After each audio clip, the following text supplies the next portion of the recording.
ang GMA Regional TV, One Mindanao. Aniya na ang mga dagkong balita karong adlaw sa One Mindanao. Insidente sa pagpangawat sa pipila ka pwesto sa isdaan sa Bangkerohan Public Market sa Davao City sa pool sa CCTV. Duha patay usa sabdan human nadaro ang motor sa usa ka wing van truck sa Kumalarang, Zamboanga del Sur. 5 ka SK officials gireklamo ngadto sa Ethics Committee sa Davao City Council tungod sa gingong questionableng paggamit og pondo. 5 ka balay naugdaw sa Cagayan de Oro City. Pagdula og posporo sa mga bata ginasubay sa BFP nga hinungdan sa sunog. Unang adlaw sa filing of Certificate of Candidacy alang sa unang BARM parliamentary elections nagmalinawon sa Lanao del Sur. Og presyo sa bulak sa General Santos City posibleng mo triple karong Mother's Day. Customized flower bouquet with money in nga pang regalo. Kini ang GMA Regional TV, One Mindanao. Mayong hapon Mindanao, ako si Sara Hilomen Velasco. Inay customer ang atimanon, ginabantayan sab sa mga manindahay sa Bangkerohan Public Market sa Davao City ang mga kawatan. Tungod sa pipila ka insidente sa pagpangawat, busag ipanghikta na sa mga manindahay ug isda ang ilang mga basket nga sudlanan sa ilang halin. Gani usa ka aktong pagpangawat sa pool sa CCTV. Balitang hatod ni Argil Relator. Makita ang pagsulod ni ining lalaking nakasando sa isdaan sa Bangkerohan Public Market sa Davao City Sabado sa buntag. Daw customer lang kini nga mamili og isda. Apan kamatikdan nga daw tuna kini ginapangita. Mibalik kini sa agi. Target di ay niini ang basket nga butanganan sa halin sa usa ka pwesto sa isdaan. Naniid pa kini og gihang naka-timing. Gihulbot ni ini ang basket apan nakahikot di ay kini og garter. Wala na nakita sa CCTV, apan gikuha na lang matud pa sa maong kawatan ang kwarta nga nasa kapintong kulang 600 pesos.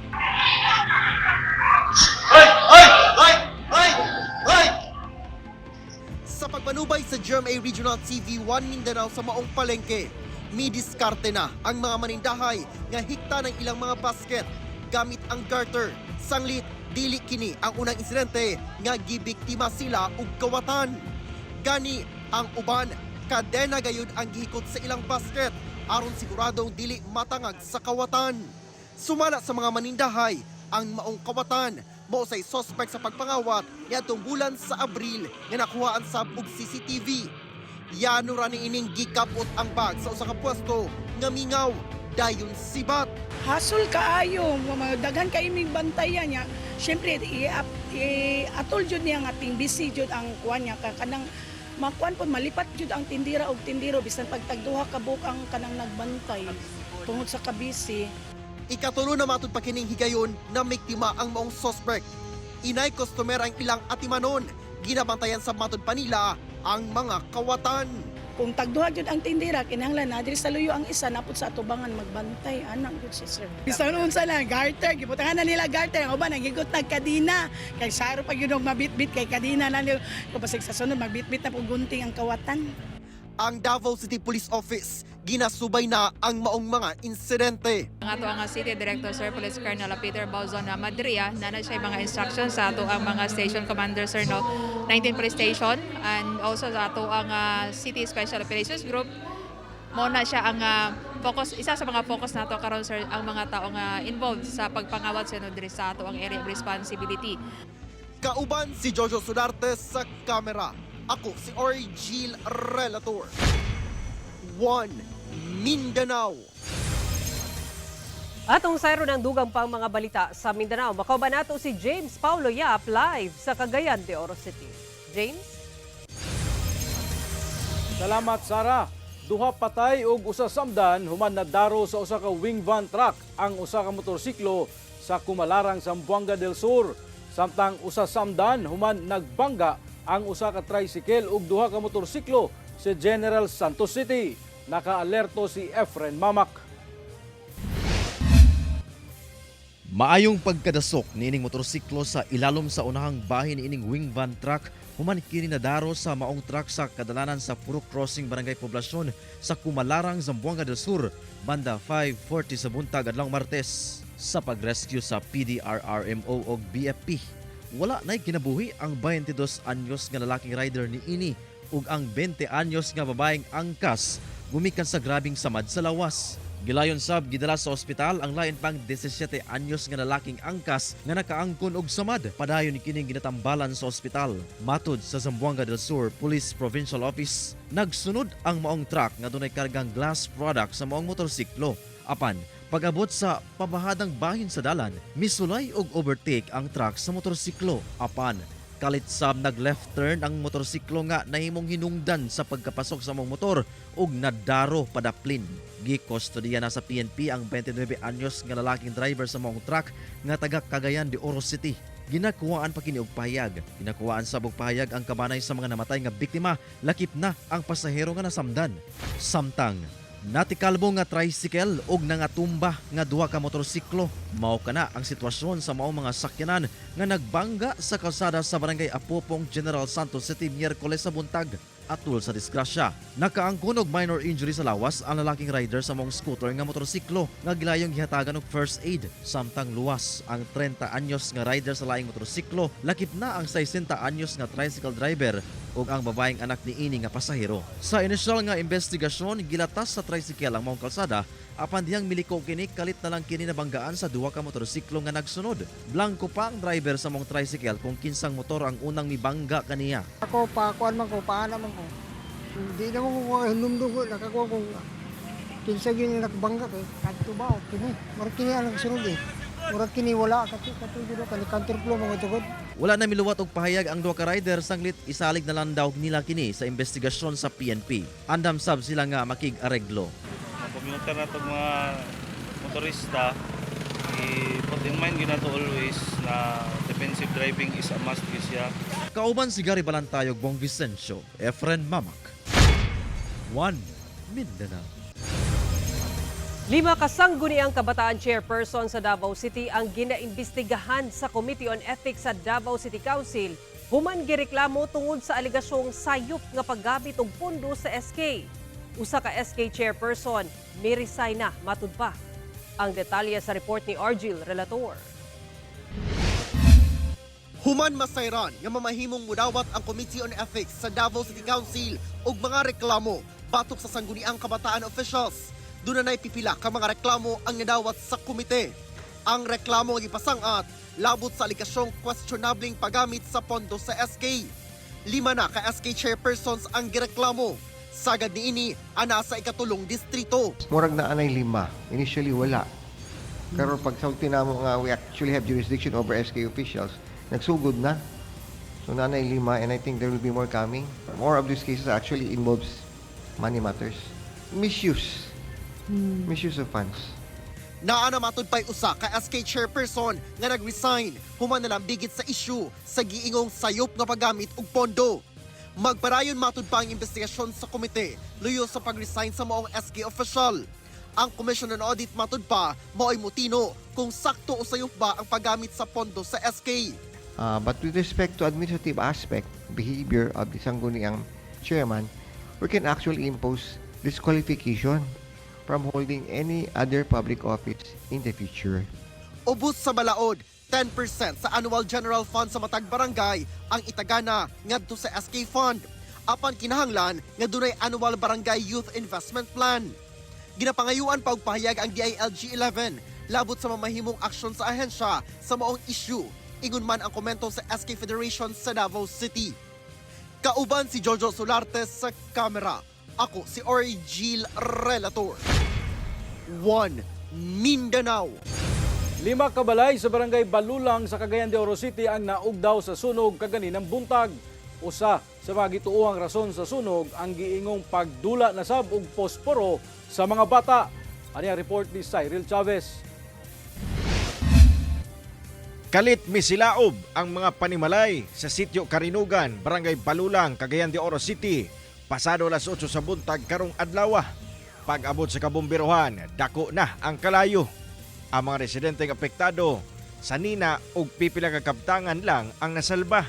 Saysay sa mga residente, nagsugod ang sunog sa balay nga adunay 2 ka bata lang nga nabilin. Ang mga bata rin nato sa pikas balay din kay nay 2 ka bata bitaw nato asa to nagsugod ang kuan gyud nagdula-dula siguro sila og kuan kay kanang pagpanggawas nila kay nakadala man sila dahil og kanang bitong pitchil bitaw kay naghinahi sila din nagiya-iya ra kuan wala gyud sila nagtawag nga nagkuan kay ilang tabi nilag maapas nila ba. Gani ang amahan sa 2 ka bata nga gikan pa sa trabaho, abo na lang ang naabtan sa iyang balay.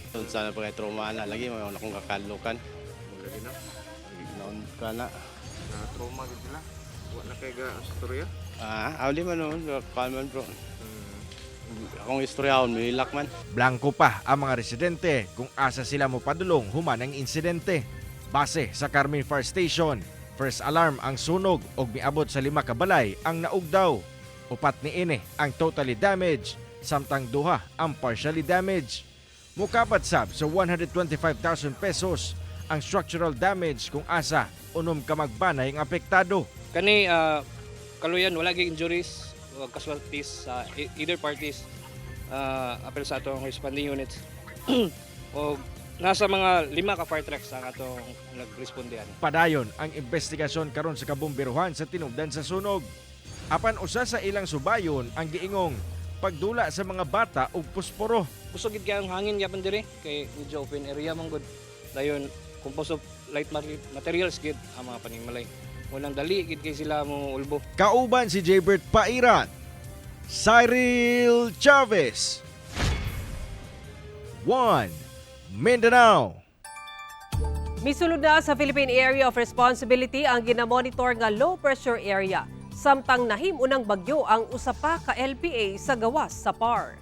Sumala sa pag-asa ubos ang tsansa nga mahimong bagyo sa LPA nga anaa sulod sa nasod apan magpaulan kini sa pipila ka bahin sa Visayas ug Mindanao. Samtang ang LPA nga anaa sa gawas sa PAR nahimo ng bagyo. Ana kini sa kapin 2,000 kilometers sa northeastern Mindanao. Hinuon layo pa kini apan posible kining muduol ug musulod sa boundary sa PAR karong weekend.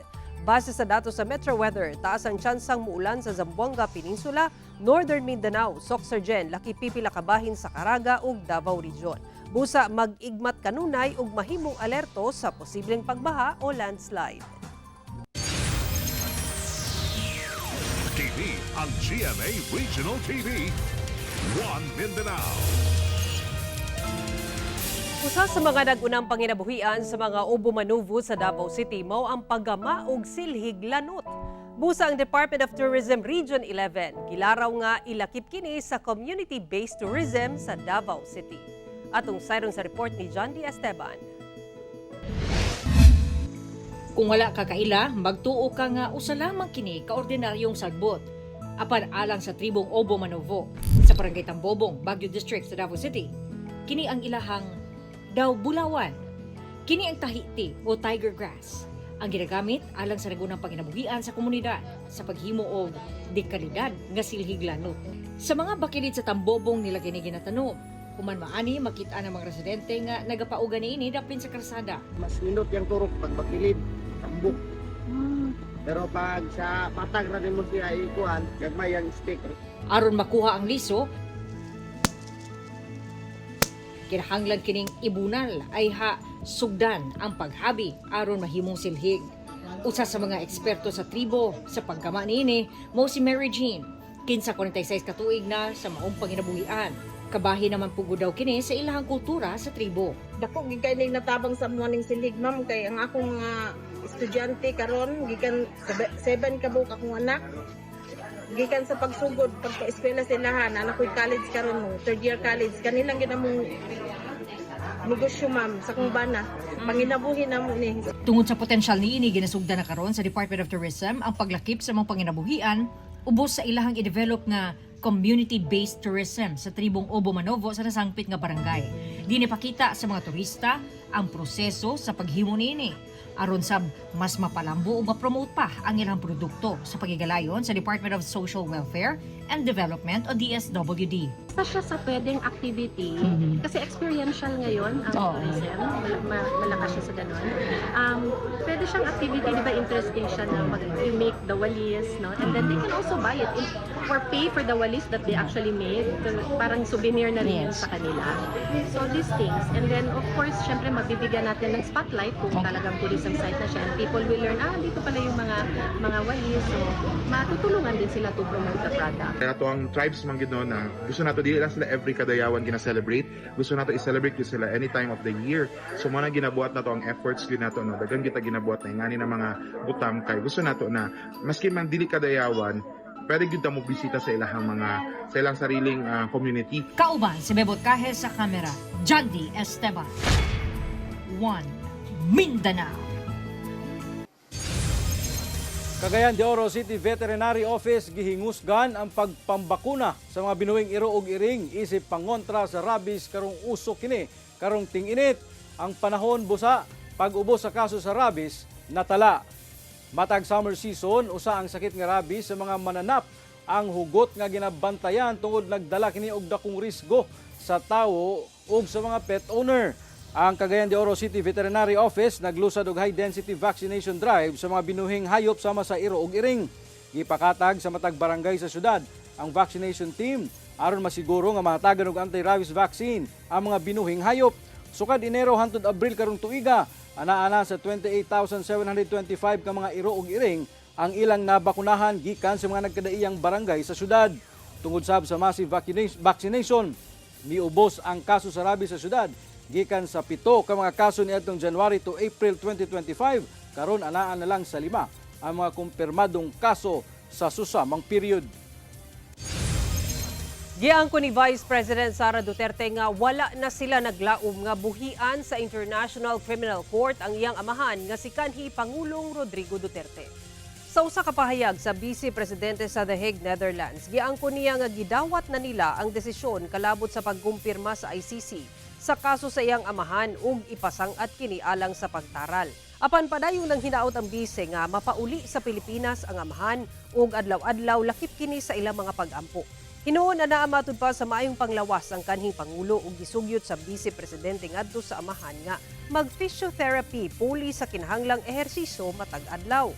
Padayon sabang pagpasalamat ni VP Sara sa katawhang Pilipino alang sa ilang pamilya, ilabi na sa kanhing Pangulo. Kainumdumang gikumpirma sa ICC Pre-Trial Chamber ang kasong Crimes Against Humanity batok sa kanhing Pangulo. Gimugna na sab ang mga mulangkob sa trial chamber nga mugunit sa iyang kaso ug nakatakdang ipahigayon og status conference sa Mayo 27. Gisiguro ni Davao del Norte Governor Edwin Gubahib nga maabot karong bulana ang oil tanker nga magdala sa gilaraw nga paliton nga petrolyo sa probinsya gikan sa usa ka korporasyon sa produkto. Sa impormasyon gikan sa provincial government sa Davao del Norte nga nakuha sa GMA Super Radio Davao, nakigtagbo ang gobernador sa mga department head sa probinsya aron hanayon ang pagpalit sa petrolyo human giaprubahan sa sangguniang panlalawigan ang resolusyon nga magtugot sa pagpirma sa sales and purchase agreement nga dili molapa sa 221.5 million pesos tali sa nasabi RM Petroleum Corporation. Muabot sumala pa sa 53 million kada litro sa diesel o 253 million ka litro sa diesel o 29 million ka litro sa gasolina ang mamahimong paliton sa probinsya. Apan depende pa sa aktual nga panginahanglanon. Subling gibarugan ni Gubahib nga ang maong laraw kabahin sa iyang inisyatiba sa pagpangitaw pamaagi nga maalibyuhan ang epekto sa taas nga presyo sa petrolyo nga naghatag og dakong hulga sa mga industriya, transportasyon, agrikultura ug uban pa. Dungan ang pagsiguro nga mahatod ang serbisyo alang sa katawhan. Unang adlaw sa filing of Certificate of Candidacy alang sa 11 BARM parliamentary elections nagmalinaw. Pipila ka mga kandidato o aspirants sa Lanao del Sur nagduso sa ilang kandidatura. Ani report. Niarangkada na ang tulo ka adlaw nga filing of Certificate of Candidacy kon COC alang sa mga mokandidato sa 11 BARM parliamentary elections nga ipahigayon karong September 14, 2026 sa Lanao del Sur. Mismong si COMELEC Regional Director Attorney Ray Sumalipaw ang nangulo sa pagdawat sa mga kandidatura. Sumala niya na hangtod May 7 lang ang gitakdang filing sa COC alang sa mga district representatives ug party members. Sa buong BARM, We have 32 districts kasi yung supposedly yung earmark for Sulu na i-distribute na sa ibang probinsya. Unang nagduso sa ilang kandidatura pagka-district representatives sa siyam ka mga distrito sa Lanao del Sur, ang SIA Party. Diin gipangunahan kini sa ilang party president nga si Lanao del Sur Vice Governor Muhammad Khalid Adyong. Ako as party president, ang ini-endorse namin ang BGC, Barm Grand Coalition. Hinuon na imong malinawon ang unang adlaw sa filing of COC sa Lanao del Sur. Magpadayon ang hugot nga seguridad palibot sa Lanao del Sur Provincial Capital kuna sa ginapahigayon ang maong aktibidad. Naglaom sab ang COMELEC Barm nga wala na'y makababag sa pagpahigayon sa Barm Parliamentary Elections tungod nakaandam na sab ang COMELEC ug adlaw na lang ang ilang ginahulat. Anybody who will be barring the conduct of the election, talagang nakakahiya for them kasi they have been interrupting the conduct of the election. Ako si James Paulo Yap, One Mindanao.